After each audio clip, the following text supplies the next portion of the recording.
what's the most sustainable offensive element for the Titans moving forward?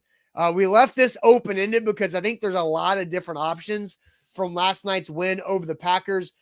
I'll run through some stats real quick, because Ryan Tannehill was over 330 yards passing, 2 touchdown passes on the night.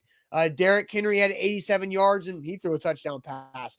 Treylon Burks' first career 100-yard game. Robert Woods had 6 catches for 69. Austin Hooper, 2 touchdown catches. Derrick Henry's screen work. Chig made plays. NWI made plays. Dontrell Hilliard, his 4th touchdown of the game. Ryan Tannehill sacked only a few times. It wasn't that bad. So what's the most sustainable element of that offense last night moving forward? Well, and we've got some comments coming in. BMO says, your boy Austin Hooper. Aggressiveness from Valentino. Burks from Van. Gadget plays from CJ. I mean, back-to-back games, we've seen gadget plays. The flea flicker and then the Derrick Henry throw, which Henry didn't even know he had 3 of them on his career. He thought he only had 2. And in the back of the end zone, that was a big-time moment.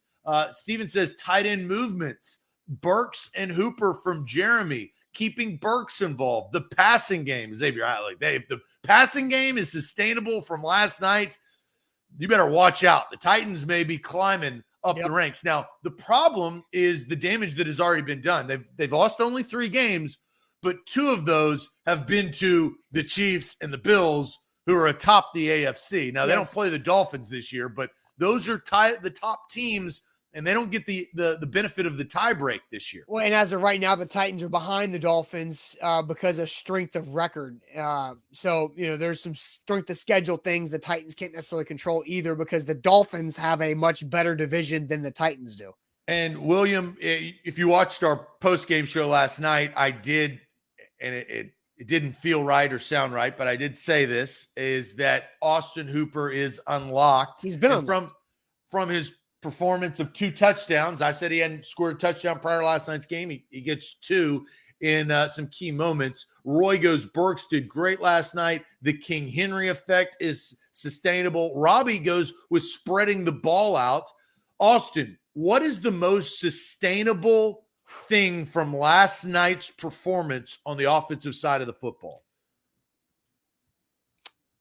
I think it's I like the tight end involvement. That's what I think is sustainable, because it wasn't just Austin Hooper. Chig only had the 1 catch for 31 yards, but when you put those 2 guys together, 5 grabs for 67 yards and 2 touchdowns.